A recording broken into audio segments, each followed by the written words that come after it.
we're all the same. I mean, every type of human motivation and desire and depravity that one group has is shared by the other. And, I can only hope that our journalism and our storytelling and even our traveling just gets you to realize that. Leaving home is one way to escape. Leaving home is another way to understand it. Nathan Thornburgh has spent much of his life doing the second. From a tiny island in Key West to Moscow in the 90s, to the halls of power as foreign correspondent for Time magazine. He chased stories across borders, but what he was really chasing was perspective. Because sometimes the only way to see America clearly is to stand somewhere else. But then the system he believed in began to crack. Bureaus closed, attention span shrank, compassion fatigue set in. So instead of waiting for the ship to sink, he built his own. I'm your host, Justin Ahrens. And on this episode of Design Of, I sit down with journalist and Roads and Kingdoms co-founder, Nathan Thornburgh. We talk about neutrality and power, about food as a lens into humanity, about what it means to build something alongside the great Anthony Bourdain, and about what it takes to keep telling human stories in a world that would rather scroll right past them. This is a conversation about humility, about identity, and about why, even now, he still believes we're more alike than we think. Let's begin. Where do we find you these days? What part of the world are you in? I'm in my son's bedroom because I live in New York City, and everybody's working from home today. So we're all picking our little corners. But yeah, I'm in New York. I'm in Astoria, Queens. Nice. Where I've lived, I don't know, since the pandemic, 5 years or so. What about you? Where are you at? I'm in the suburbs of Chicago. And, nice. Yeah, like you. I have 4 kids, so they're all home right now. So we're coming through Chicago for our series we're going to be doing called the Anti-Ice Supper Club, which is going to be an event series raising funds for immigration relief, illegal aid, things like that. And I think it's going to be in March, or if we're smart, it might be a little bit later because I want to wait till that gentle Chicago winter turns into spring. Yeah. But I'll let you know when we're coming through. Yeah, let's stay in touch on that. That'd be great. And at the very least, we'd want to help promote it, but it'd be great to meet you in person. Yeah, totally. I'm very psyched. I got family roots. All my immigrant family came through Chicago, so it feels fitting somehow. So that's great. Well, if you're ready, let's get to it. I've had so much fun researching you, and what a lot of cool things that you've been able to do in your life so far. Thank you. I appreciate that. I feel a little like Forrest Gump. I'm very lucky to be bystanders to some very big moments. But yeah, I'm enjoying it so far. I love it. So you spent a lot of your life reporting from outside the U.S. Yes, that was my dream job. Yeah.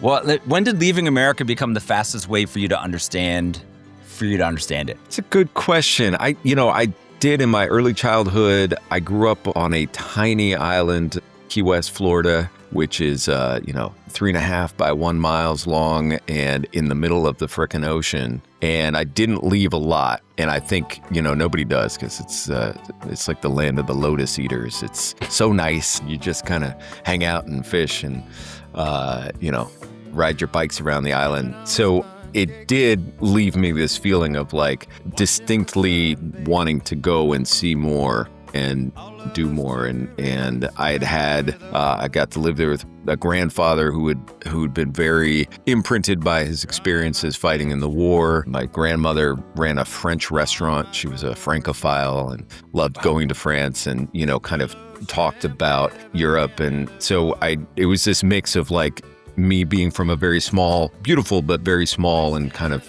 slightly claustrophobic place and wanting to get out, and then just this family history of people telling me stories of the great beyond.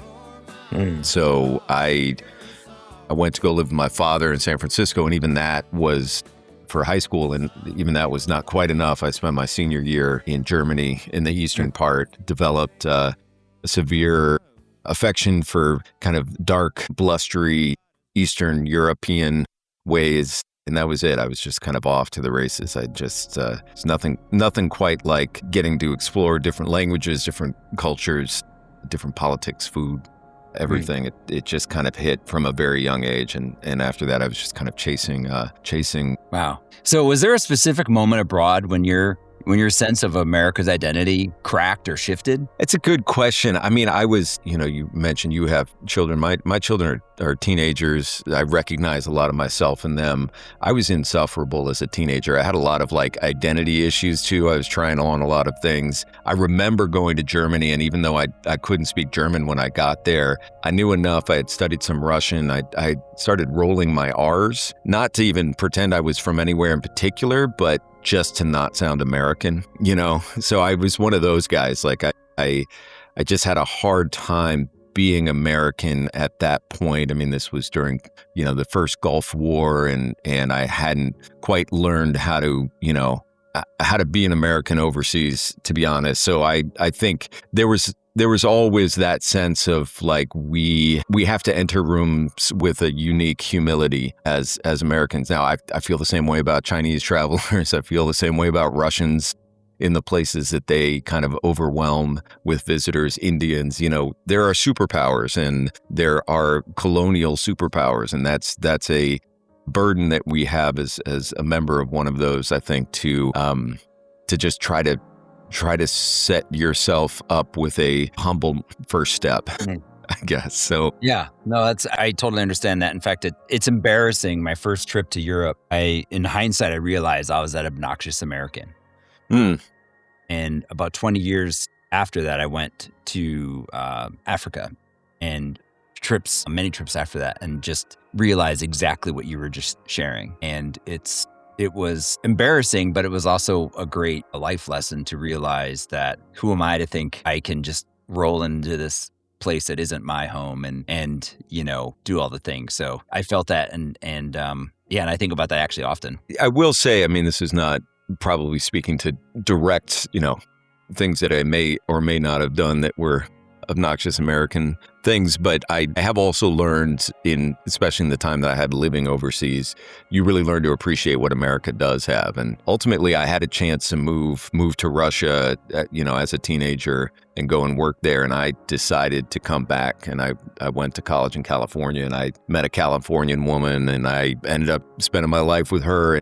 And a lot of it had to do with, feeling this kind of common culture. And it's also a very immigrant-based culture, which is, incredibly unique around the world. And I think, going back to that very first question, I think it does teach you it teaches you a lot about your own country to try to build a life somewhere else or imagine a life somewhere else. And I liked what I saw in America, from very far away. It's like how gorgeous the earth looks from space.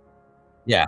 That's how I felt about the United States. And I wasn't wrong. I mean, I do find myself at times in the somewhat uncomfortable position of defending the hell out of the United States, warts and all, against, all comers at various points, even though our politics, maybe my politics might align with theirs. But I think particularly in Europe, you have a lot of real, internet savants who have lots of opinions about America. They're very, very ill-informed, and I don't have a lot of patience for that. I think, this was and will be an incredible country, with all the demons that we have. Still, I'm a big believer. No, we're aligned there.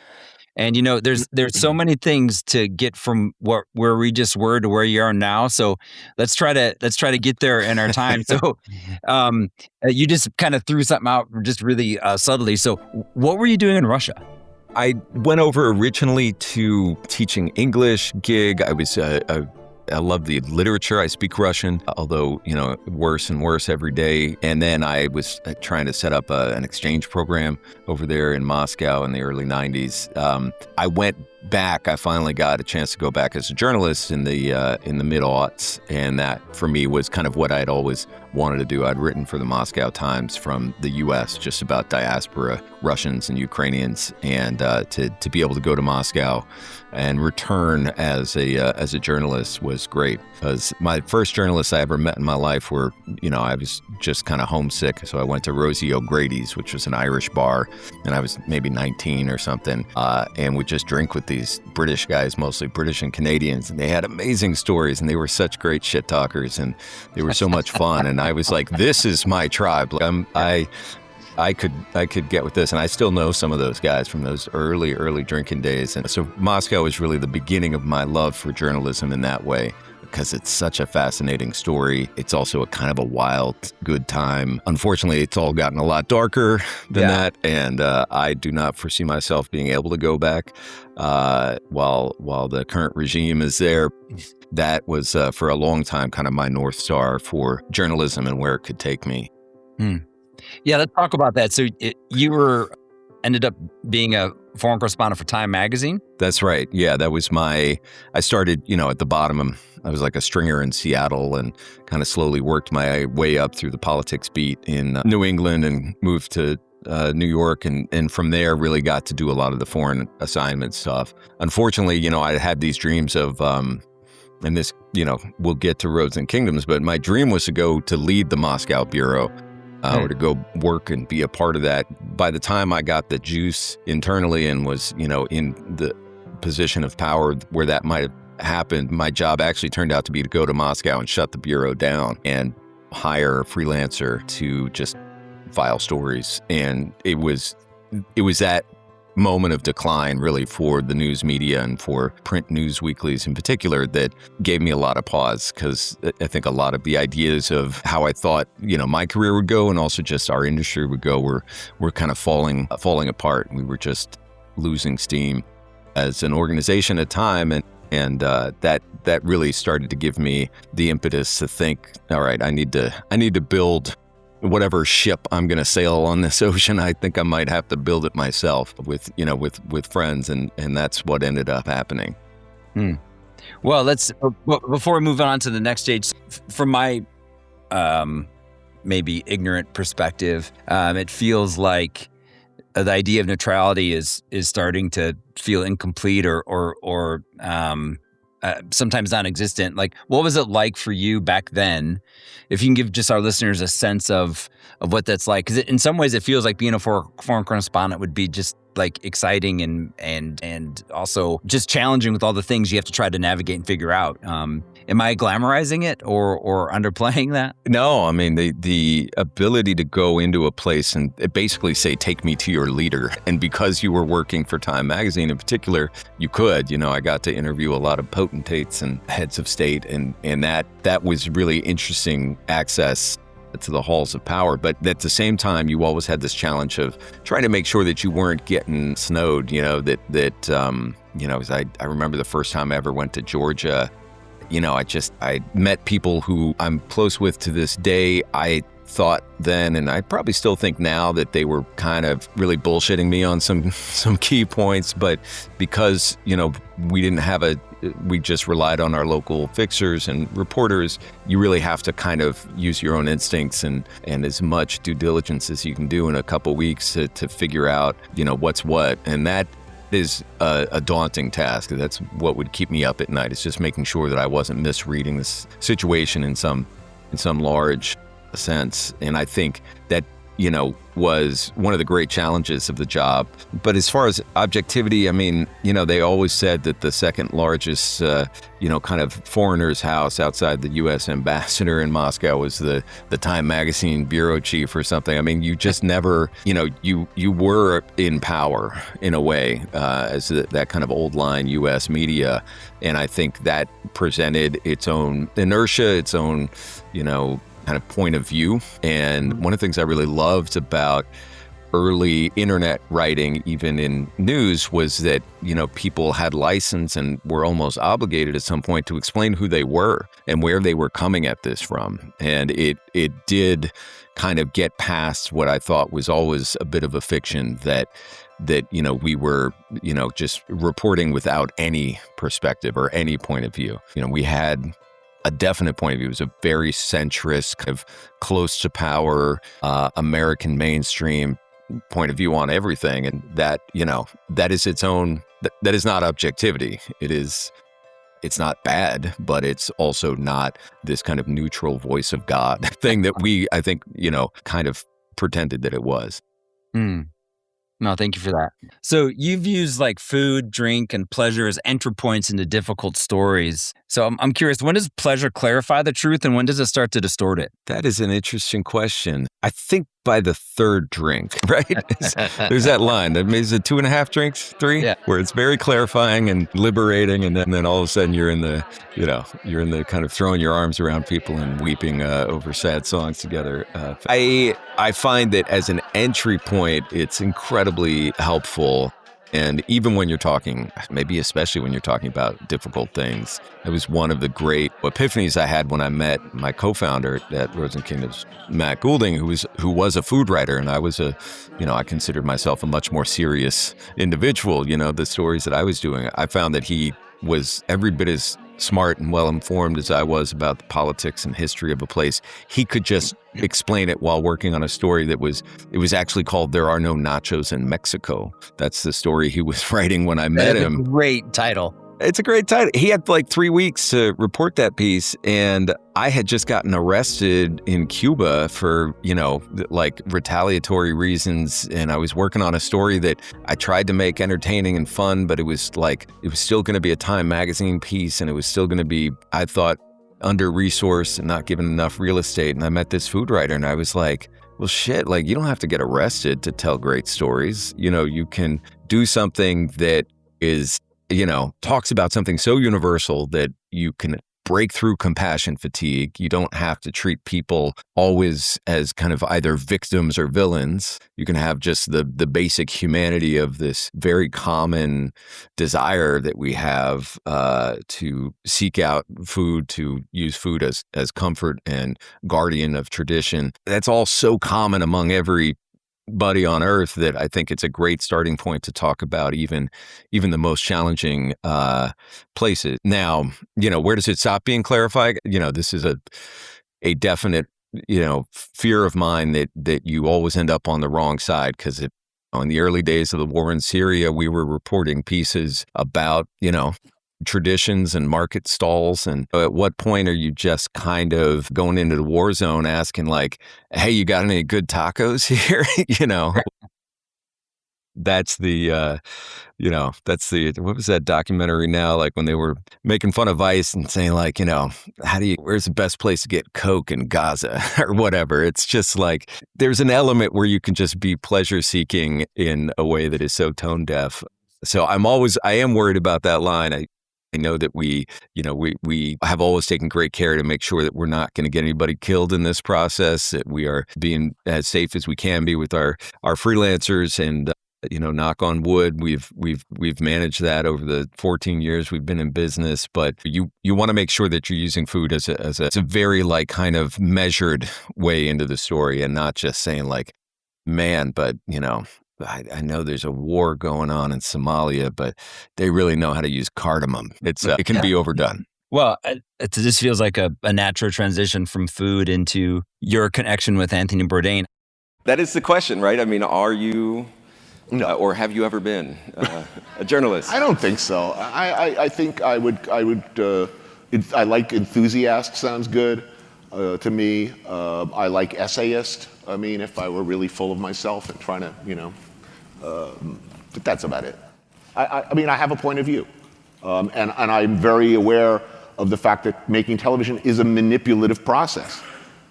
I wanted people, there's no question about it, I wanted people to feel a certain way watching these shows. I could have given this guy a much more friendly cut if I wanted to. So, I want people to feel, for years I wanted people to feel hungry when they saw the food I'm eating, or, the way you lay in music and what you cut away to. It's a very manipulative process. So I enjoy that process. It's storytelling. Journalism, no. I mean, I guess that raises a question, like, who are you shooting for then? We never think about that. That's the road to madness, What will our fans think? That leads to, pandering, and we know what people like. If we cared about that, every show would be about barbecue. We're just not interested in doing that. If it turns out you really liked last week's show, we're really going to try to do the exact opposite. Food porn, the thing about like any porn, it's always pretty much the same sequence of shots, you know? It starts with a wide shot, gets closer and closer, and ends with a pop. How did he enter your world? One of the jobs I had at Time Magazine was as the editor of the Back Page 10 Questions franchise, where we would ask celebrities 10 questions.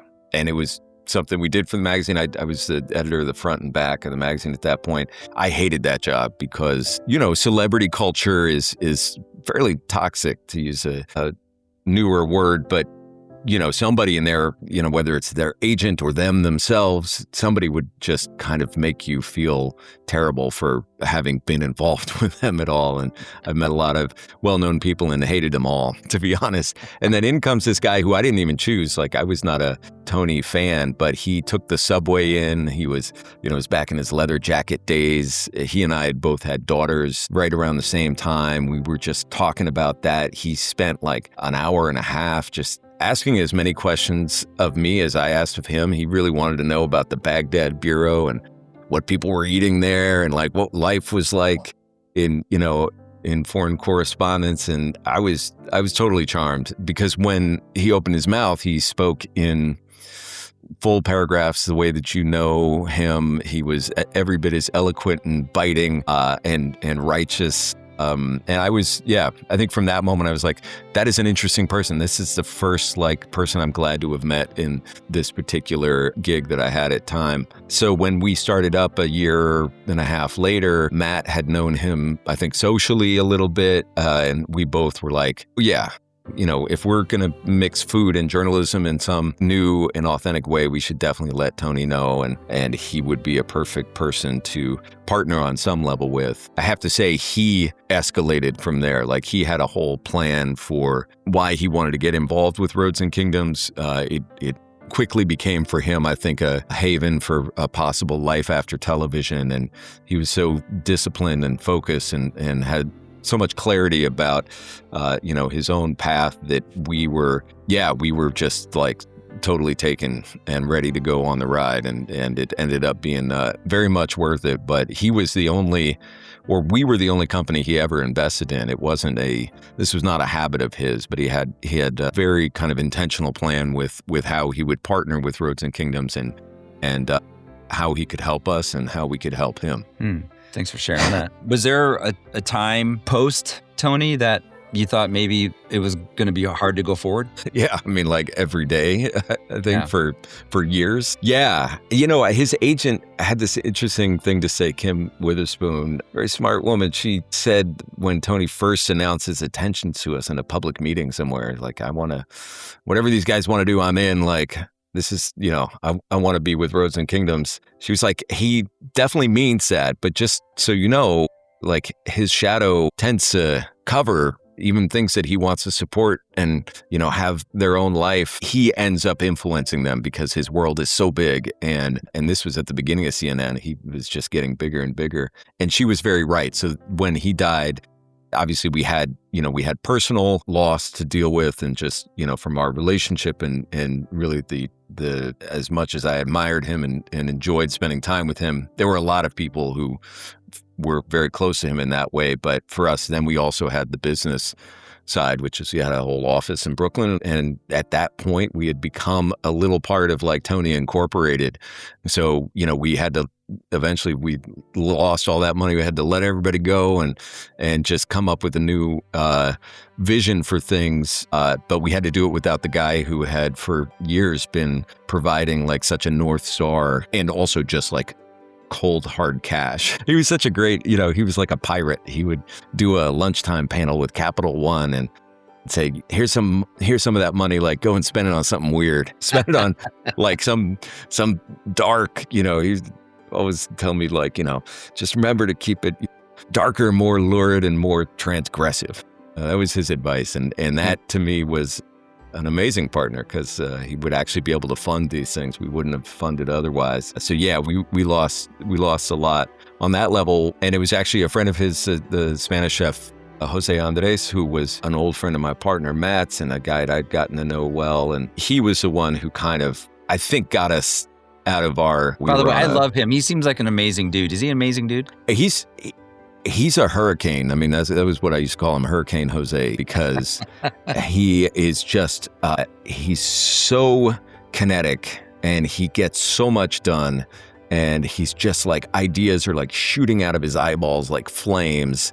And he can be really intense to be around because he's got these, big visions for everything and everybody and himself. And I'm just blown away by what he's accomplished, even in the time that we've known him, which kind of encompasses the birth and growth and miraculous existence of World Central Kitchen. So he is that guy. I mean, his role with Roads and Kingdoms, particularly the League of Travelers that we started, was essentially to get Matt and I on a Zoom. I think it was during the pandemic, and we were like probably being super, sorry for ourselves, in lockdown and broke and Tony's dead. And he was like, guys, this seems like a pretty small problem in the world of problems, but if you want to solve it, you should just go and do those trips that you were talking about.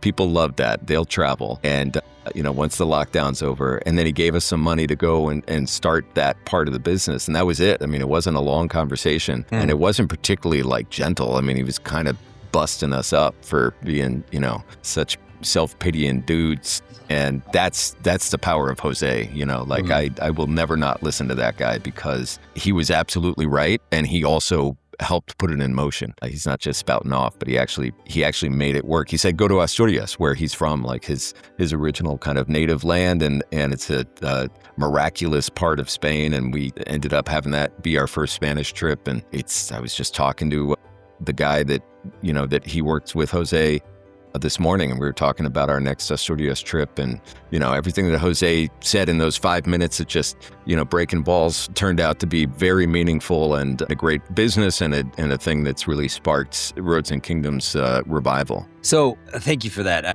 I'm so fascinated. So Roads and Kingdoms, it just doesn't feel like it wasn't built as a brand. It was built in a response to something. And what was it responding to? I think compassion fatigue above all. The sense that people couldn't put themselves in the shoes of the people I was writing about or the places I was writing about. You could just feel it. That's why we were shutting down bureaus at Time Magazine. The editors here in New York said, people don't care. They don't care about Abkhazia. Like, they can't pronounce it. They don't know where it is. It sounds pretty messed up. But I always felt that if you could come in and hit them with the culture, with the music, with the great ripping yarn. We sent an amazing Welsh writer to Abkhazia who's obsessed with this chili sauce they make called ajika, which is just this gorgeous paste of like fresh red chilies and garlic and salt from the mountains. The article he wrote was called A Sauce of Glory, Pride of Abkhazia. He interviewed the vice president to all these, I could just do a podcast of you giving me titles to all these great articles. That would be amazing. I mean, it's such a good... And like, you can't read that piece and not like die for Abkhazia. It's an amazing place. It's very messed up. But when you get into it through the way that everybody from like the auntie in the market to the vice president of the country is like going nuts over this chili paste and like how they cook it and what it means to them and like how they hang out on a Sunday and use it. And when you taste it, it's like the sun rising in your mouth. All of a sudden, you're in this very different frame of mind than any reporting I ever could have done for, mainstream news organization. So that was the response. How do you fight this kind of glazed eyes thing where people are like, I don't really know where that is, but tough for them. Yeah. So give for the listeners just the first of all, just the 10,000 view of what Roads and Kingdoms is all about. So Roads and Kingdoms started as food and war. It's basically acknowledging that food can be an incredible lens on humanity, whether it's in conflict time or in some places that are far post-conflict. And that's it. It was a digital publication. We started as a Tumblr, I think, in 2011, and moved on to publishing on our own site. And then with Bourdain, we were able to do a lot of filming projects with him. We won an Emmy. We won a bunch of magazine awards or Beard Awards. Like it was a very like intensely quality focused, kind of always teetering on the edge of bankruptcy, but like very authentic in its love for, I think, a certain kind of immersive storytelling, which in some ways we were a little bit out of our era, digital publishing in the mid-teens was not about immersive storytelling. It was about clicks and getting venture backing and scaling. We were doing something completely different. We were just, publishing really immersive pieces about people who, I don't know, were lynching dog thieves who were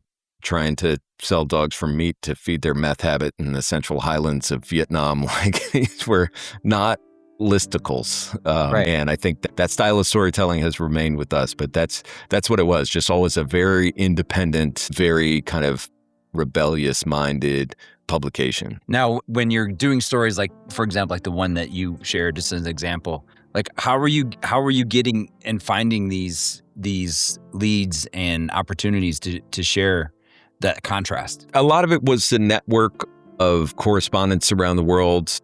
We were always looking for local or regional based correspondents, not just your usual suspects of British and American expats. But we did have success in a way because the rest of the media economy was sort of falling apart, and you had these incredibly talented writers out in the field who were looking for outlets, who were looking for editing, who were looking for mentorship as young writers, and they just didn't have the traditional channels anymore because, Newsweek and Time were not providing that in that same way. The Economist, barely either. And that was where we kind of did our best work, I think, is finding writers who were really hungry and had something to say and a good style, and then just giving them a rough edit if they needed it, which is ironically something that has been lost as media kind of lost its footing, like, editors who cared enough to make writing better. And we did a lot of that. So it was very connected to my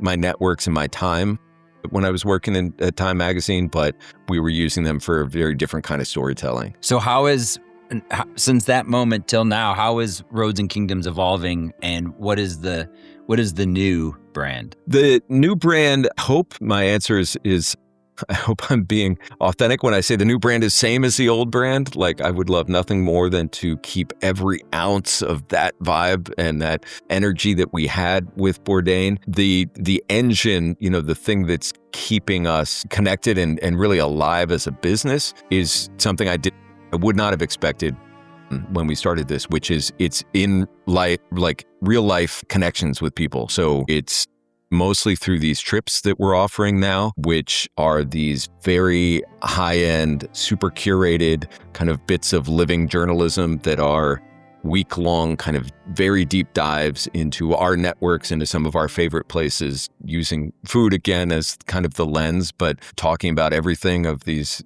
places that we really admire around the world. That has been, since Jose started beating us up about it in the pandemic, that has been the idea that's kind of kept us going as a business and helped us bridge, I think, the time between Tony's death and where we are at now with a new publishing, kind of energy in our new print magazine and our membership program. We needed the trips to kind of teach us about who was reading us actually, and who cared about us, and who identified with what we were doing. We met them all, and we met them on these trips. We met them in the hills of Asturias. We met them out on the beach in Angola, and they have taught us and told us essentially who to be relationships to them. Like we are ourselves. We try to tell the same stories, but they're telling us how to engage with them and how to use that energy that they have for us to keep us alive and in business. And that's an amazing development. So when you ask people to read or travel or grow or gather around this work, what responsibility do you feel toward them? We set the price high on one sense to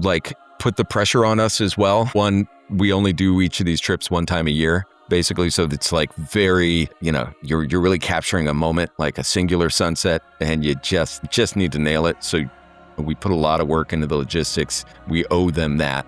to make sure that everything is locked in. We're not wasting their time. We also have this narrative obligation. We always want, this is something we say internally a lot. It's like, nobody should ever wonder why we are where we are at that moment. And there's always a reason. If we're in Kansai in Japan and this week is really about shokunin culture of like these grandmasters, like everything that we're doing, even if it's just a lunch maybe, but it's building along that narrative. So that's a lot of the responsibility and pressure. And also we check the tires on all the vehicles that we're on to make sure that we're not going to have a blowout on the highway and go, careening. I think there's kind of more practical sided things that we put a lot of attention into. But it's interesting when I talked to Tony about the trips, briefly back in the day, he was horrified. I mean, I think, he had these nightmares about what group travel could be. Imagine like chasing the red umbrella across the piazza. But I think I kind of talked him down in the brief encounters about it. It's just like, imagine you're with your production crew, which is about the same size, like 10 to 12 people. You're chasing great locations, great characters, and telling a story across a week. That's essentially what we do without the cameras, more or less. And that I don't think I won him over particularly. I don't know. We don't have the luxury of knowing what he would think about this, this business that we've kind of built, powered by these trips, but I feel still that like we've stayed close to that energy of just being a group in search of discovery. And for a lot of people who have, more, I would say more resources and time, but really value this kind of traveling, it's an unusual and really intriguing proposition for them. It can drop very quickly into a very connected world that we've built in each place. And that's really fascinating. As you're sitting here talking, I was picturing Tony's show, and there's so many episodes where I felt I was sitting next to him when he was trying something that seemed just incredibly gross. I would never do it. And then he talks about how good it was. And I'm like, I actually wish I would have been there. So these trips sound fascinating because although his show was about food, I felt it was really more about experiencing the place. Yeah. And the guy was just supernaturally charismatic, and I would have dinner or drinks with him, and you would almost look around and wonder where the cameras were, because he talked the same, in his private life as he did on television. He was just like, he wanted to have good arguments about culture. He could expostulate without missing a single word and tell you something, kind of some ripping yarn. And so, there was nothing quite like being in his presence in that way. But I do think that, the energy that he had to kind of make travel really personal to him is something we've learned a lot from. I remember when he was doing his Berlin episode, I'd lived in Berlin, I think I told you, when I was a teenager and then later in my 20s. And I loved Berlin. I was like, shit, you're going to Berlin. Like, let me just send you some DVDs. He's a big movie buff. And I had all these like old DEFA films, East German films that I was nerding out on. And it's like, this will tell you what Berlin's really all about. And, he got the DVDs, and I don't even know if he watched them. He just said, hey, thanks for that, but I'm just going to see my buddy Anton.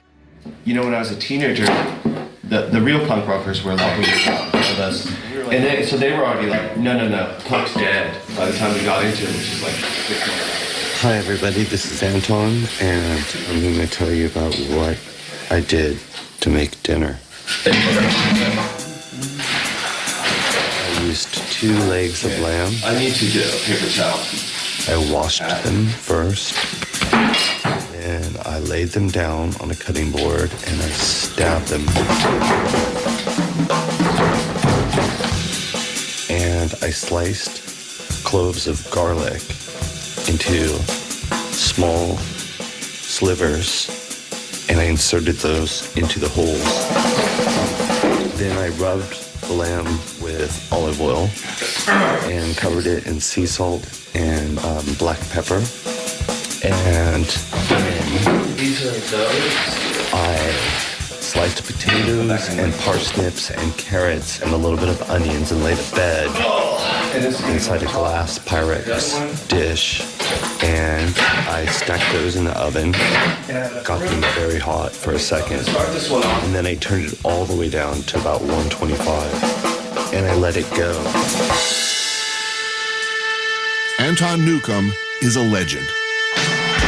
a true believer, the man behind the ever-changing entity known as the Bryan Jonestown Massacre, which was always basically him. Seen by many as perhaps the greatest and most promising musical force since Bob Dylan, he avoided mainstream success with a notorious combination of self-sabotage and sheer determination to do his own thing, his own way, completely independent of an industry he loathed. And, he had this buddy who's, a kind of California rock star who's living in Berlin. And he was true to his word. The episode is really built around Anton and his life there and Anton cooking for him. And it made perfect sense as an episode. I mean, it had a few like B-line or B plots to the episode, but mostly it was just like, this is how Tony wants to do Berlin. It's not a broad overview of Berlin. It's not a historical romp through the city. It's like him and someone that he likes spending time with talking about this place. And that gives us a lot of inspiration also because we really plan each of these trips around the lives of our local hosts. We just find the most interesting people that we know and love and trust in the world and then say, well, what is your Oaxaca like? And for me, that means, it's Paulina Garcia, who's an old friend of mine who runs this amazing restaurant and fermentation lab and just has great friends. They're not famous. It's not like Instagram clout. It's just like her friends are artists and musicians and, mezcaleros. And we spend the whole week just hanging out with her people and having them show the best of their world. And that's it. It's not everybody's Oaxaca. It is hers. And if she ever wants to not do this anymore, I'm not going to do Oaxaca because, her Oaxaca is the one that I know and that I want to show off. And that's a very Tony approach, I think, that kind of personalization of something so global. That's beautiful. So tell me the levels of how someone can interact with Roads and Kingdoms. Oh, that's a great question because I have so many more levels now than I did 2 months ago. Because 2 months ago and for the past 5 years, it's just been these trips, which are expensive. They're like, $10,000 to $14,000 a week. And I get that is not for everyone. What we've been able to do now is we have a membership program that starts at a very kind of Substacky level for a digital publication that's starting up at the beginning of 2026. It is like $8 a month or something, and we're doing a lot of service journalism and just kind of voicey profiles and postcards from around the world. Up a level from that, we have the print magazine, which just came out, and it's just such a work of love. Yeah, it's coming to you, right? Nice. It is. Yeah, it's a lot of the storytelling that we used to love, but finally in the right medium, the right format, which is 144 pages of like heavy paper stock, beautiful color. And how many will you publish a year? We're just going to do one a year for now until the market starts shouting at us that, we should do more. But I'm very psyched to have the one, and we'll just like keep running it. It's very evergreen, so I think it'll still read fresh toward the end of 26 as we're coming out with our next one. And then the top level is comes back again, I think, more to people who travel with us. So it gets you access to a couple trips that we're doing just for those members. And in all levels, we're hoping to get people involved in our kind of real life events. We're doing a series around the country called the Anti-Ice Supper Club, which we're doing because it follows with our values and our beliefs, and we're independent, so we can. And we are going to raise money for legal aid societies in different cities where we have these dinners. And we're going to have a good time and do it for a good cause. But it's also part of that learning that I really was taught by our readers and our travelers that like we need to be together. Like we need to meet each other face to face and have them meet each other. And that's how you become something that's, in a world increasingly sloppified with AI, that's how you know it's real, is that this is like a very interpersonal connection. And I'm very excited to be on the road doing that. So what truth about the world do you hope that Roads and Kingdoms still needs to tell or can be uniquely in the position to tell? Well, I will say it as a cliche, I guess, but I can't think of anything more clever than to say we're all the same. I mean, every type of human motivation and desire and depravity that one group has is shared by the other. And, I can only hope that our journalism and our storytelling and even our traveling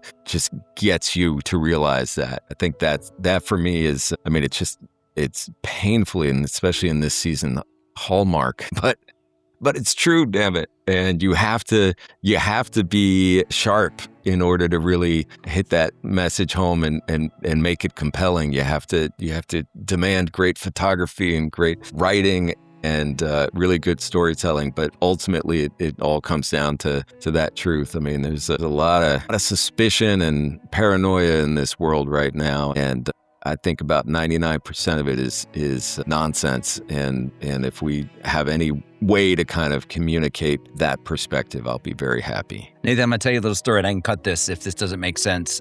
But I just want to present something to you that I've been doing. And this conversation for me is unbelievably inspiring. And here's the reason why. So 2024 had a really challenging year professionally. And then starting 25, it just felt very much, I think you will align with this, just the world has felt crazy to me. And I was sitting with one of my good buddies. He's a filmmaker, photographer, and I'm a brand strategist. I literally, my job is to tell stories, write, and connect people. And I actually do love AI for certain things. And at the same time, I just felt there was like something missing. So a friend of ours has a private bourbon bar. It's just beautiful place. I never really get to use it. And so we just had this idea where we're calling it At the Table. Okay. And what we do is we invite 4 people that don't know each other, but I know them. And we have them come to this beautiful space. They can have a mocktail or a cocktail. And then we also feed them some like really delicious food. And we just curate a conversation for 2 hours. And I can tell you, we've been doing this. We had 9 reservations this year, and we're going to do it again next year. Probably the most life-giving, life hope thing I've done, because there's times where I purposely curated people that see the world completely opposite. If we were in a normal context, they might be at each other's throats. But you know what? They're the ones that connect the most. Unbelievable. And it's gorgeous. And as I'm sitting here thinking about going on one of your trips, it's like, a bigger, more beautiful, more put yourself in a different context type of experience. Does that make sense? That makes total sense. And I love the intimacy of it, because screw scale. I mean, it really starts small, and maybe it even ends small, but it still doesn't make it any less powerful. Think about, the impact that you probably have on those 4 people at a time in their lives. Not 1,000 thumbs up from them would as be as meaningful. And I think that's a powerful thing. And it's also tremendous self-care. Nice work. Well, it's funny because, to your point, and this is like, as I was thinking about your experience, and when I asked you that question about responsibility, there's times where people will be like, well, what's next? And I'm like, well, we don't have anything next. I'm like, why'd you do this? I'm like, well, it's really about showing that we have the power to connect when we're open to it. And what's also really beautiful is think about the things we just shared 2 hours with strangers that I can say every single reservation, except with maybe one, someone has said, I've never told my closest friend what I'm telling you guys. Wow. It's really, really interesting. So yeah, no, that's beautiful, man. I'm really glad to hear that. And I'm absolutely here for that approach to the world. Just keep it personal, keep it close, keep it heartfelt, and good things will come. So talking about this new year, share with me your hopes for Roads and Kingdoms, and how can we learn more, find out more, support more? I think roadsandkingdoms.com is the gateway for all of this, because it does have kind of our membership there and the content that we're going to be publishing for 2026. I want it to feel like 2016. I want it to be, when we were really rolling with Tony, and we had that energy and we had the resources to do this great journalism.